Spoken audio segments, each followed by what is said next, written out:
Welcome to Jazz Piano Skills. I'm Dr. Bob Lawrence. It's time to discover, learn, and play jazz piano. Today you are going to discover harmonized half-diminished scales. You are going to learn how to harmonize half-diminished scales using contemporary two-handed voicings. And you are going to play harmonized half-diminished scales from the root through the seventh of the sound. So as I always like to say, regardless of where you are in your jazz journey, a beginner, an intermediate player, an advanced player, or even if you are a seasoned professional, you will find this Jazz Piano Skills podcast lesson exploring the harmonization of half-diminished scales to be very beneficial. If you are new to Jazz Piano Skills, if you are a new Jazz Piano Skills podcast listener, I want to personally invite you to become a Jazz Piano Skills member. Visit JazzPianoSkills.com to learn more about the abundance of jazz educational resources, materials, and services that are available for you to use. For example, as a Jazz Piano Skills member, you have full access, complete access to all of the educational podcast packets that I develop and produce and publish for each weekly podcast episode. The illustrations, the lead sheets, and the play-alongs. Invaluable practice and study tools. As a Jazz Piano Skills member, you also have access to the sequential jazz piano curriculum, which is a loaded curriculum with comprehensive courses using a self-paced format, educational talks, interactive media, video demonstrations, play-alongs, and more. You also, in addition to all that, you also, as a Jazz Piano Skills member, have access to the online weekly master classes, which are, in essence, a 1-hour online lesson with me each and every week. And as a Jazz Piano Skills member, you have access to the private Jazz Piano Skills community, which hosts a variety of engaging forums, podcast-specific forums, course-specific forums, and, of course, general jazz piano forums as well. You can enjoy those every single day of every single week. And last but certainly not least, you have unlimited private, personal, and professional educational support whenever and as often as you need it. Again, visit JazzPianoSkills.com to learn more about all of the educational opportunities and how to easily activate your membership. There are now 3 different membership plans to choose from, so check it out. If you have any questions, please let me know. I'm always happy to help you in any way that I can. I mentioned it last week, and I want to take a second to remind everyone that the Jazz Piano Skills blog is up and going strong, so be sure to check it out as well. I take a little time at the end of each week to jot down my final thoughts about the jazz piano skill explored in the podcast episode. It's simply a nice way to provide you with some additional insight, address any aspects about the jazz piano skill that I may have forgotten to mention during the podcast episode, and to provide you with some final words of encouragement and inspiration as well. So be sure to take a few minutes to check out the new Jazz Piano Skills blog. You will find the blog link in the menu bar running across the top of the Jazz Piano Skills podcast page. Or you can scroll down to the bottom of the page and you'll see an entire blog section. So again, check it out and let me know what you think. I'd love to hear your thoughts and ideas as well. Okay. Let's discover, learn, and play jazz piano.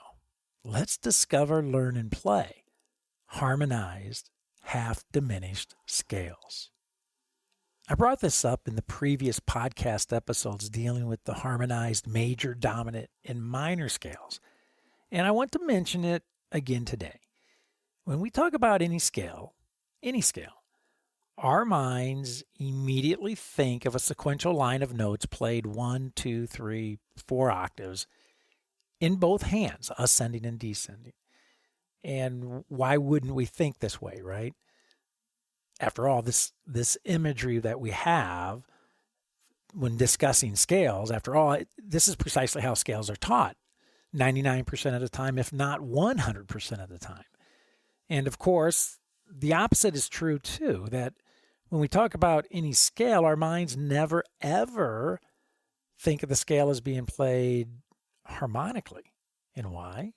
Well, because scales are never ever taught harmonically. Therefore, we never think of scales being played in this manner. And this is very unfortunate, especially for jazz pianists, because we need to be able to approach melodies, scales, melodies, harmonically. We need to be able to comp melodically. And how do we develop this jazz piano skill?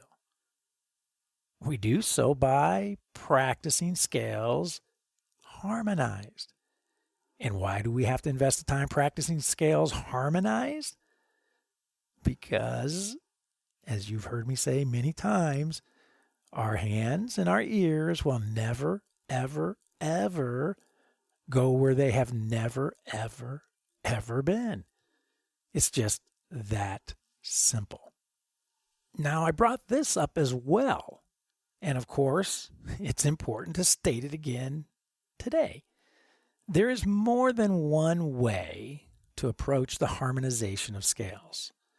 But I am sharing with you how I like to approach harmonizing scales using two-handed contemporary voicings. And contemporary in that the voicings are constructed using primarily intervals of a fourth rather than the traditional interval of a third. And if you are unfamiliar with chordal voicings, then I would suggest checking out an entire podcast series that I did on these shapes and sounds starting back in November 10th last year, 2020, starting with the primary major voicings. And you can also check out, especially if you are a Jazz Piano Skills member, you have access to the Jazz Piano Skills curriculum, the Jazz Piano Skills courses. So be sure to check out courses 21 through 26 that deal specifically with contemporary voicings.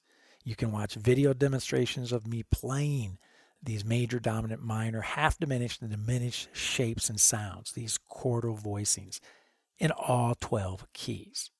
Now, these contemporary voicings, chordal or fourthy voicings, are my go-to voicings for harmonizing melodies and for comping behind instrumentalist and vocalist. I'm going to also share with you a way to methodically and effectively and efficiently practice these shapes and sounds, these voicings, these essential jazz piano skills, so that again, you maximize your musical growth when practicing. So the agenda for today is as follows. Number one, I am going to present 7 two-handed contemporary half-diminished voicings, one for each note of the half-diminished scale. Number 2, I am going to present 10 exercises that focus on compact scale and arpeggio motion to minimize linear movement and maximize your musical growth. Number 3, I am going to present one exercise that spans the entire scale from the root to the 7th, and one exercise that plays the scale as an arpeggio spanning from the root to the 13th. All in all, I will be presenting a total of 12 exercises today. Number 4, I will be constructing all of my voicings today based on the C half diminished Locrian mode. And number 5, I will be playing all demonstrations today, all exercises, using a tempo of 140.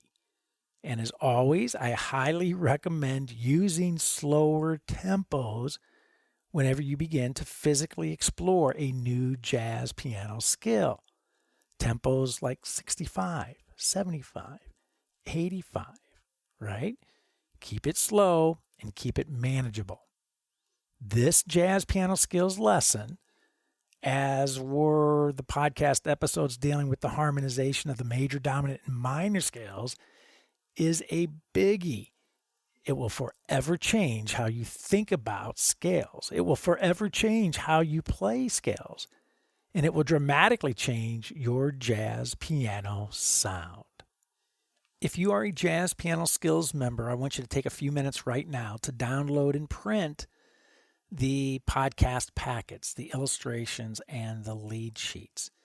You have access to all of the podcast packets, and you should be using them. You should absolutely be using them while listening to this podcast episode, and of course, when practicing at the piano. If you are listening to this podcast on any of the popular podcast directories, such as Apple or Google, Amazon, Spotify, iHeartRadio, Pandora, on and on and on, then be sure to go to the JazzPianoSkillsPodcast.com website to download the podcast packets. You will find the download links in the show notes. So take a moment right now to print and get those podcast packets, the illustrations and lead sheets in front of you. One final note before we dig in, but it's an extremely important note. If you're thinking that the jazz piano skills that I just outlined in today's agenda, that we are about to discover, learn, and play, are in some ways, or even if they are all the way over your head, then I would say to you, okay, continue to listen. Continue to grow your jazz piano skills intellectually by listening to this podcast episode. The fact is, all skills are over our heads when they are first introduced to us. And that is precisely the first step we need to take in order to improve our musicianship. All musical growth begins upstairs mentally before it can come out downstairs physically in your hands. So relax.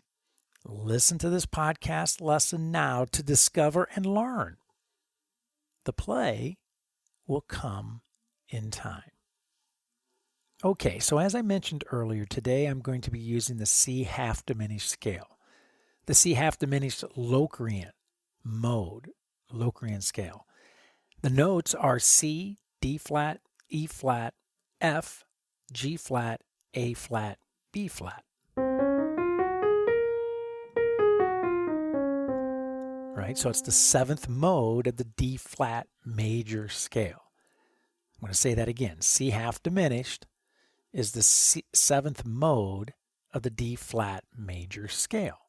So one of the ways I like to think about this when I'm doing half diminished scales or the Locrian mode, if I'm doing C, I play the note C, and now I'm going to play the D flat major scale on top of that C.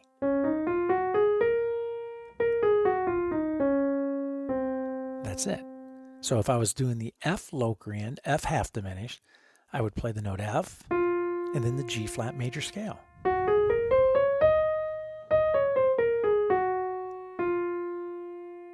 I hope that helps, right? That's just a little crutch, a little way to get your hands on the mode as quickly as possible. So my first voicing, I'm going to pretend that C is my melody note. So my melody note is going to sit on top of my voicing. So in my left hand, I'm going to begin with the notes F and B flat. And in my right hand, E flat, A flat, and C. Again, C is my melody note. So that voicing in its entirety, when I play it all together, C half diminished with C as my melody. Now, the very next note in the scale, my second, is D flat. So I don't have to move very far in order to play that melody note, that D flat, harmonized. In fact, I play the exact same shape, F and B flat in my left hand, E flat, A flat, and now I raise my C one half step to D flat. So now I get this. So there's C half diminished with D flat, the second, as my melody note. So now those two voicings side by side. C is my melody. D flat as my melody. Again. C is my melody. D flat as my melody. So I want to bring the ensemble in now, and I'm going to place those two voicings into a musical context, into a musical setting. And I'm going to start off by just playing those shapes, right? I'm not going to do anything fancy. I'm going to play shape 1 with C as my melody, shape 2 with D flat as my melody. Then, once I'm comfortable with those two shapes, I will begin to add some rhythmic variation, utilizing just those two voicings to get number one, comfortable moving back and forth between the two shapes, and 2, to develop some rhythmic vocabulary using both of those voicings. So let's bring the ensemble in, let's check it out, and then we can talk about it. Here we go.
Pretty cool, right? What a nice sound. C half diminished with C as my melody, and C half diminished with D flat as my melody. Now, I want to remind you that I use 5-note shapes. I always play 2 in the left. I play 3 in the right. Now, you can arrange that however you'd like. If you want to put 3 in the left and 2 in the right, help yourself, right? Again, as I mentioned earlier, there are several ways to go about voicing. But for me, what works well for me, I think always in 5-note structures. 2 in the left, 3 in the right. And you will see that I follow that format all the way through this entire sound, this entire scale, as I did with the major, dominant, and minor scales in harmonization. So now let's move on to the next set of notes. We are going to now harmonize the 3rd and the 4th of the scale. So my 3rd is E flat. So E flat's my melody. It's going to sit up on top. In my left hand, I'm going to have the note G flat and C. And in my right hand, F, B flat, and E flat. Again, E flat is my melody. So now here it is. Nice. The very next note in the scale or in the mode is the note F. So F is my melody note. In my left hand, I'm going to have the notes B flat and E flat. And in my right hand, A flat, D flat, and F. Again, F sits up on top because it's my melody. So let's hear this. Nice. Let's put them side by side. E flat as my melody, F as my melody. One more time, E flat as my melody, and F as my melody. Both are C half diminished voicings with different melody notes. So let's bring the ensemble back in. Let's drop both of these voicings into a musical context, into a musical setting. And once again, I'm going to start off very simply, right? Just play shape 1 with the 3rd as melody, shape 2 with the 4th as the melody. Once I'm comfortable with both of those shapes, you will see that you will hear that I begin to add rhythmic variation to add some interest, right? And again, to help start developing some rhythmic vocabulary. So let's bring the ensemble in. Let's check it out and see what we think. Here we go.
Very cool. So far, we have harmonized the root, the second, third, and now the fourth. Now we move on to harmonizing the fifth and the sixth.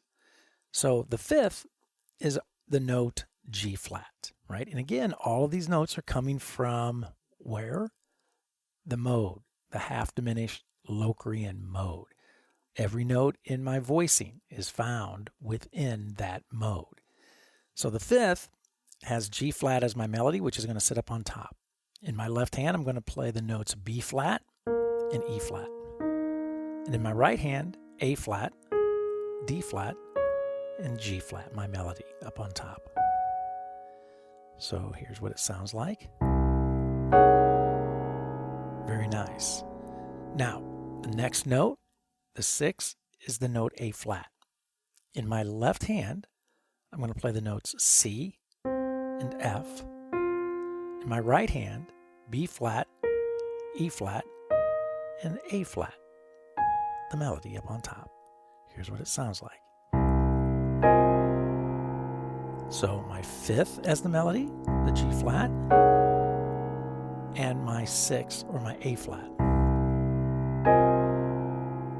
Again.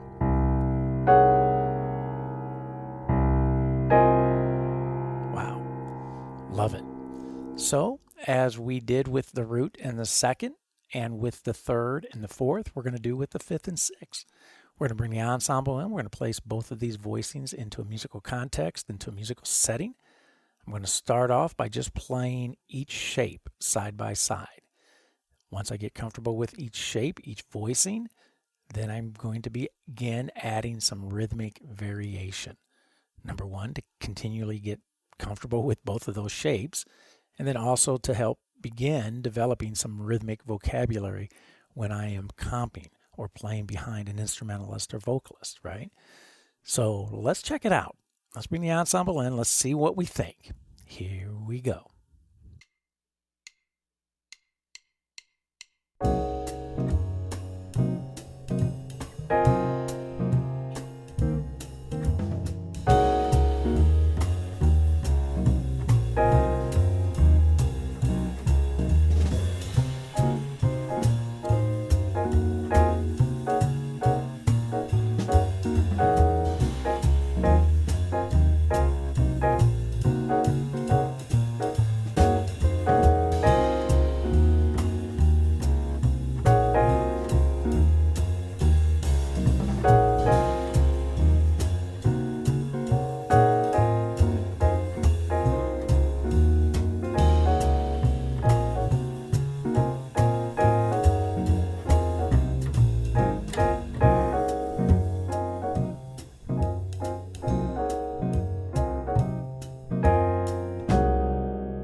Very nice.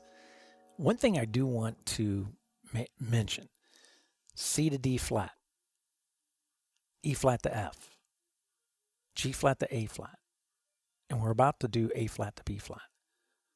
All of these pairs, the root to the second, the third to the fourth, the fifth to the sixth, and now the sixth to the seventh, all of these pairs represent what type of motion? They represent scale motion. So I just want to bring that up because that's what we are practicing right now. Yes, we are harmonizing each note of the C half diminished Locrian mode, but we're doing so in pairs so that we are creating at the same time that we are learning the voicings, we are creating scale motion. Okay? And we're a little later on in this episode, we're going to create arpeggio motion. But for now, scale motion. And we have the sixth that we're going to now pair up with the seventh. So we return to our A flat as our melody. So in our left hand, we have C and F. In the right hand, I have B flat, E flat, and A flat.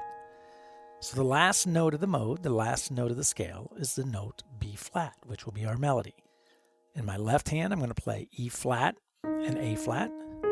And in my right hand, D flat, G flat, and my B flat up on top as my melody. So both of those voicings, A flat on top, B flat up on top. Let's do it again. A flat or the 6th on top, B flat or the 7th on top. Very nice. So once again, we're going to bring the ensemble back in. We're going to place both of these voicings, both of these shapes into a musical context. I'm going to start off by just playing each voicing side by side. Then I will begin to add rhythmic variation, right, to help discover some rhythmic vocabulary. So here we go. Let's bring the ensemble back in. Let's check it out and see what we think.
Very nice. So now we have harmonized the entire C half diminished scale, or the Locrian mode. So here it is.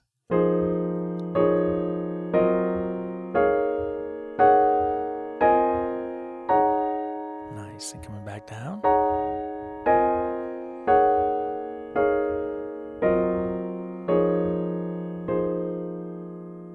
Right, same thing as this.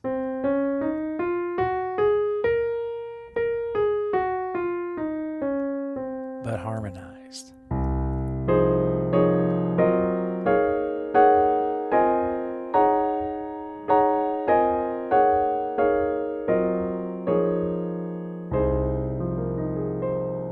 Wow.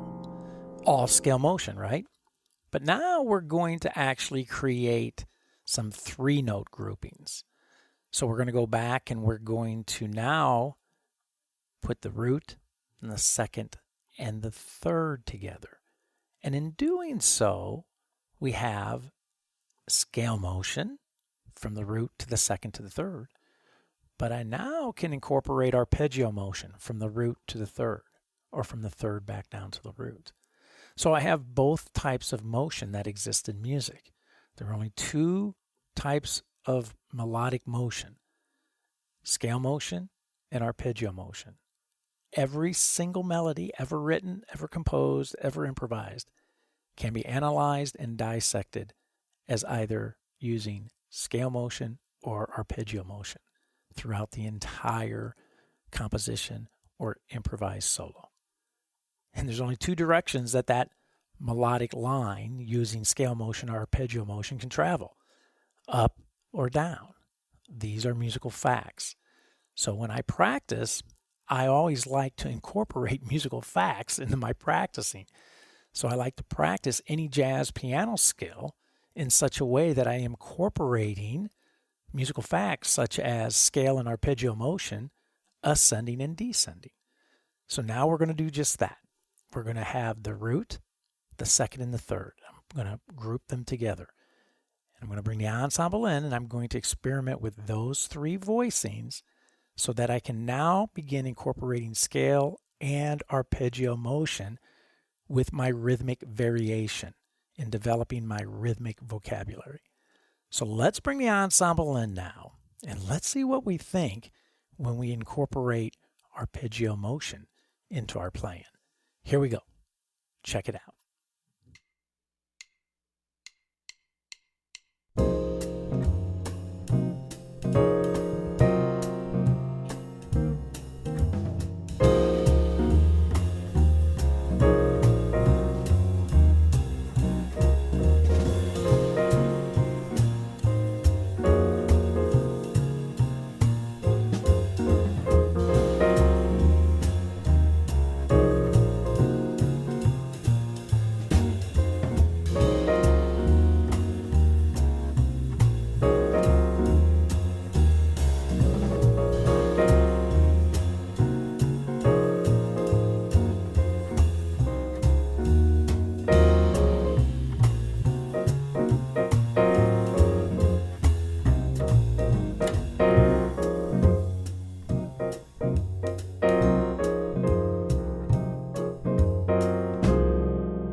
pretty darn cool indeed, right?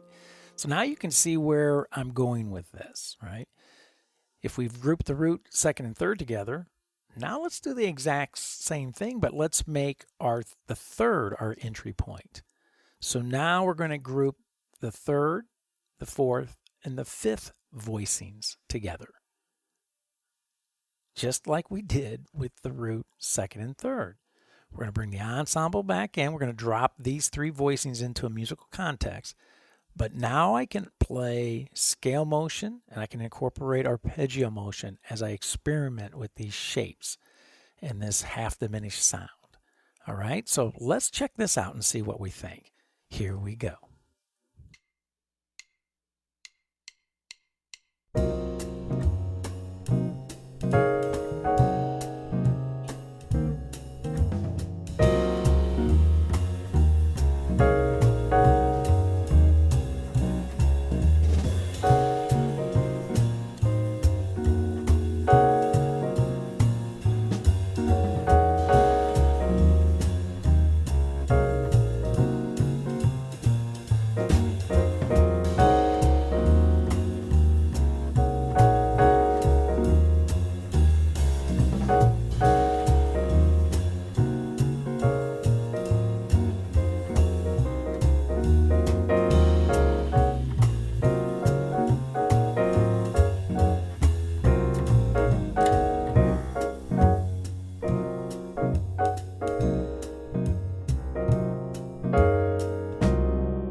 I love it.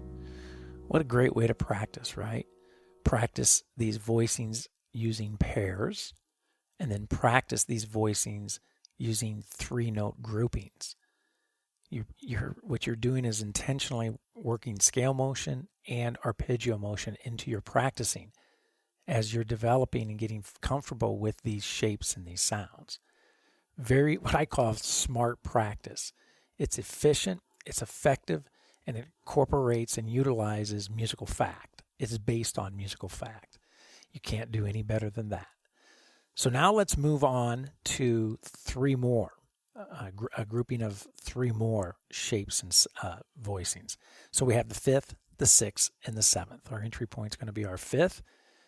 We're going to incorporate the sixth and the seventh. Again, we have our scale motion moving from the fifth to the sixth to the seventh. And we have our arpeggio motion jumping from the fifth to the seventh and descending from the seventh down to the fifth, jumping back down to the fifth. So you know the routine, right? Let's bring the ensemble in. Let's play around with these three shapes, these three voicings, and add some rhythmic variation and see what rhythmic vocabulary we can discover, learn, and play. So here we go. Let's check it out.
But now it starts to get fun.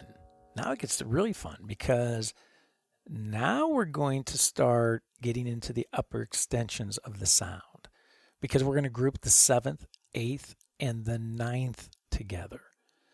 The seventh, eighth, and ninth.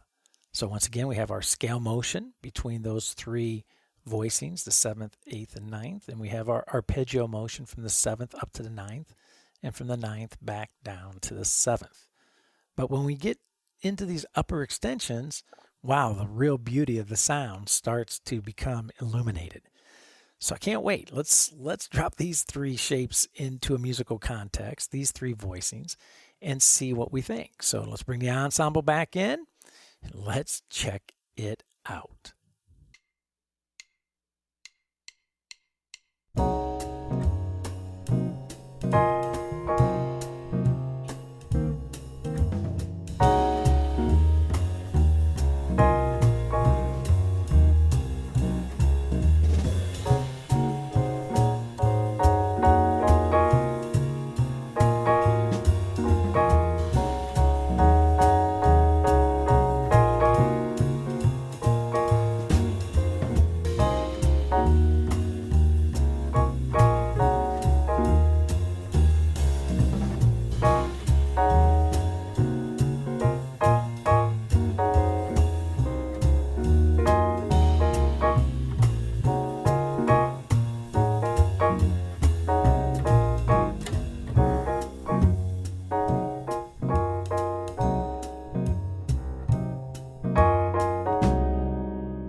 tell you, pretty cool. Pretty cool indeed. So I just want to mention before we go on to the remaining 3 voicing groupings. I'm playing today everything at 140, right? And I mentioned earlier in the podcast episode, when practicing, begin at slower tempos, right? If you have to take it down to 55, great. 65, 75, 85.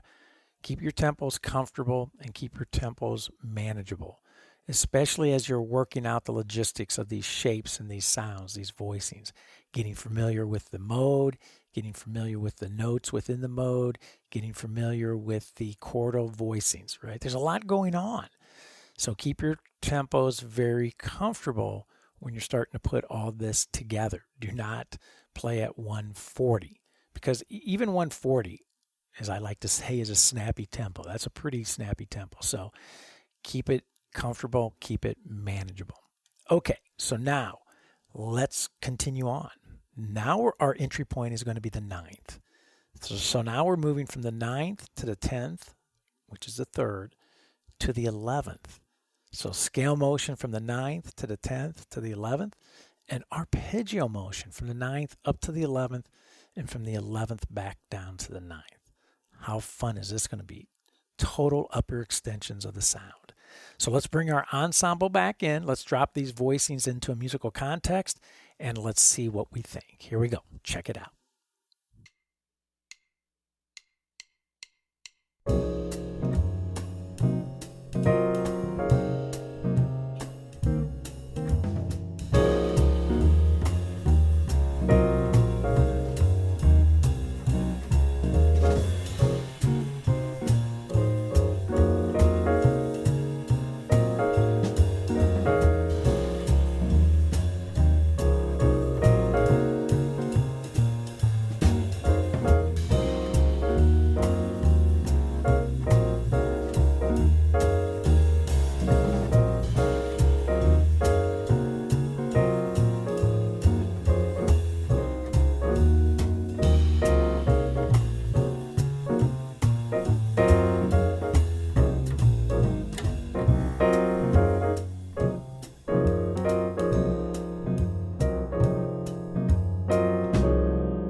I absolutely love these sounds, right? Even the half diminished, the half diminished sound can be kind of an acquired taste, quite honestly. So if you're hearing some stuff that just doesn't sound quite right, or maybe a little tense or a little harsh to the ears, know that the half diminished sound takes a little getting used to. Once you do get used to it, you absolutely will love it. And also keep in mind that we are playing these voicings. I always say let's drop it into a musical context, which we are, but keep in mind, kind of, because we're not moving from one chord to another chord to another chord to another chord. There's not a progression here, right? We're just sitting on that half diminished. So even though we're dropping it into a musical context, it's still stationary. It's not coming from anywhere, and it's not going anywhere. Once you start to hear sounds within a progression, they really come to life. But there is no better way to practice these shapes and these sounds than to do so by isolating them. It still is the most effective and the most efficient way to go about acquiring and mastering this jazz piano skill. So now on to our last grouping. Our entry point is going to be the 11th of the sound.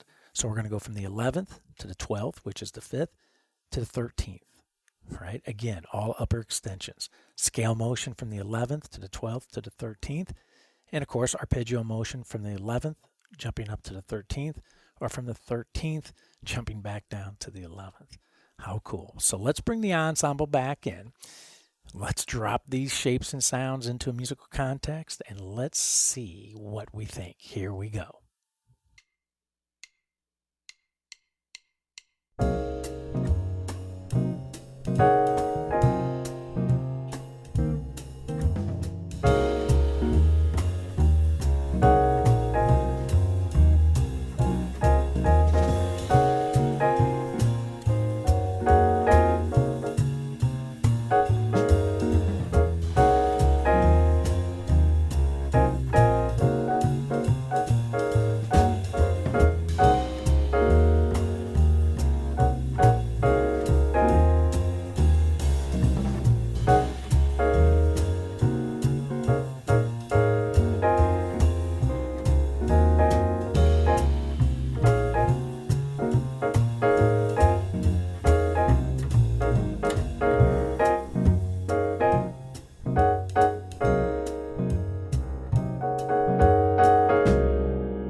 have covered the entire spectrum here now, right?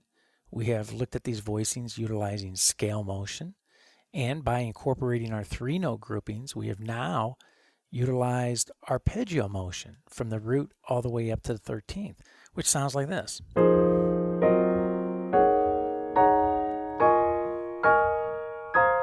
Nice.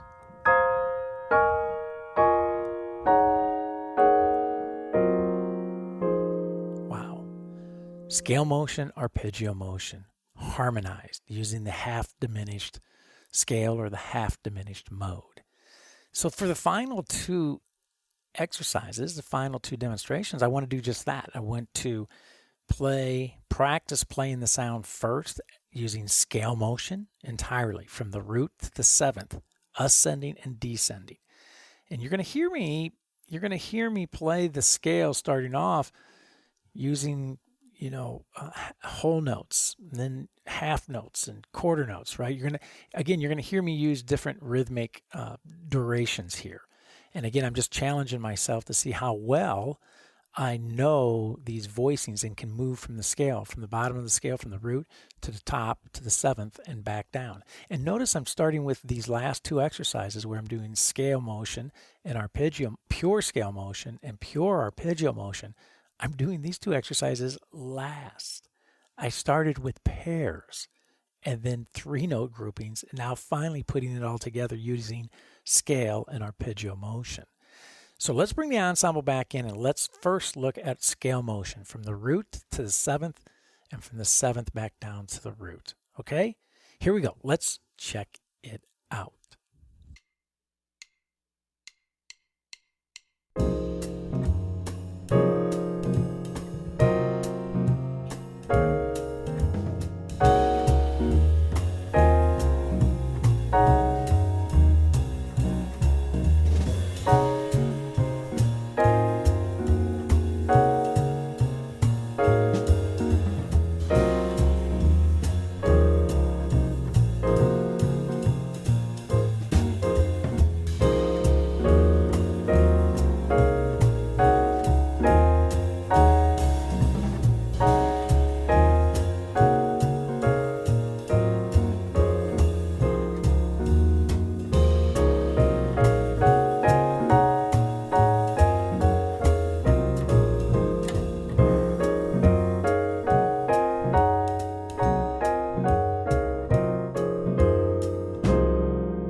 Wow, big time stuff, right?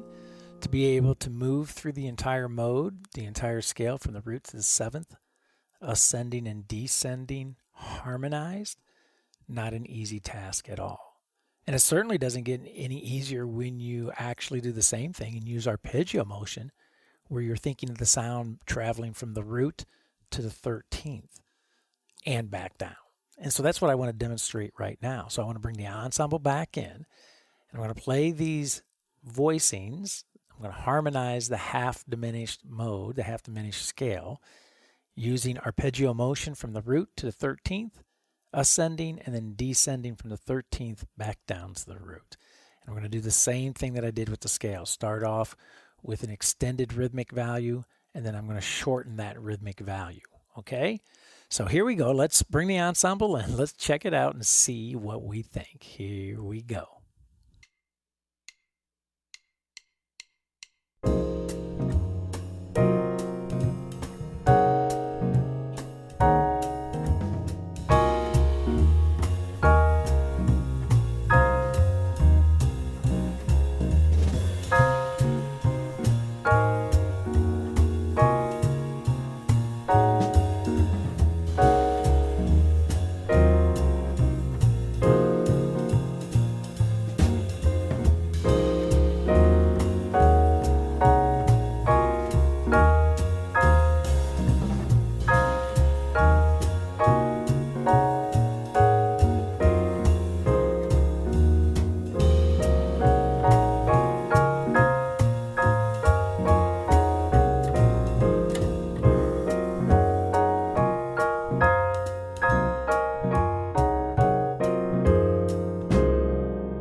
Another typical day at Jazz Piano Skills. As always, we unpack a ton of information in each and every podcast episode, in each and every jazz piano lesson. And today was certainly no exception. Harmonized half diminished scales, as are the harmonized major, dominant, and minor scales that we covered the last few weeks as well, are without doubt, they are all an essential jazz piano skill that will require much thought, intense study, and of course, relentless practice. But as I've mentioned before, here's the cool thing. All of these voicings that I use to harmonize the half diminished scales are voicings that you already know and have under your fingers if you have listened to and practiced the primary, major, dominant, minor, half diminished, and diminished voicings.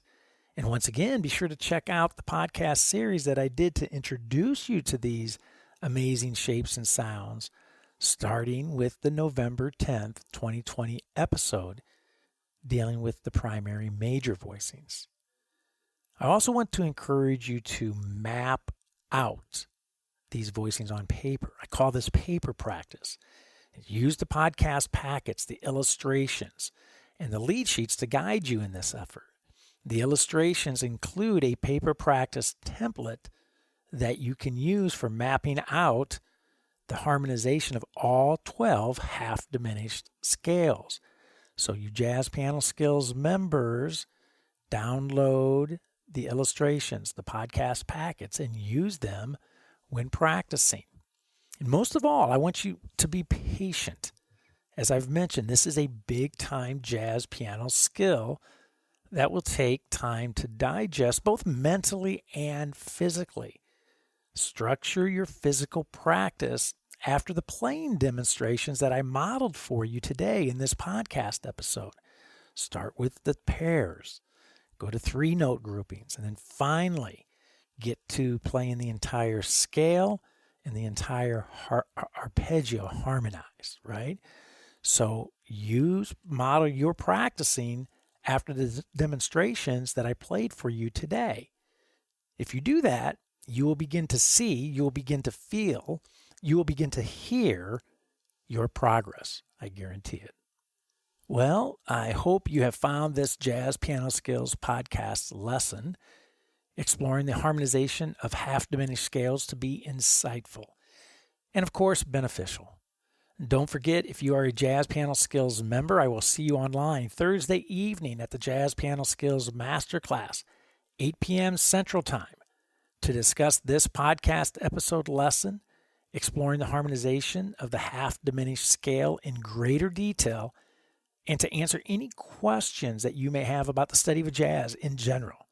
Again, as a Jazz Piano Skills member, be sure to use the educational podcast packets, the illustrations, the lead sheets, the play-alongs for this podcast episode. And be sure to use the Jazz Piano Skills courses to maximize your musical growth. Likewise, make sure you are an active participant in the Jazz Piano Skills community. Get involved, contribute to the various forums, and make some new jazz piano friends. Always a fantastic thing to do. As always, you can reach me by phone, 972-380-8050. My office extension is 211. By email, Dr. Lawrence at JazzPianoSkills.com. That is Dr. Lawrence at JazzPianoSkills.com. Or by SpeakPipe, found throughout the Jazz Piano Skills website. Well, there is my cue. That's it for now. And until next week, enjoy the harmonization of the half-diminished scales. Enjoy the journey. And most of all, have fun as you discover, learn, and play jazz piano.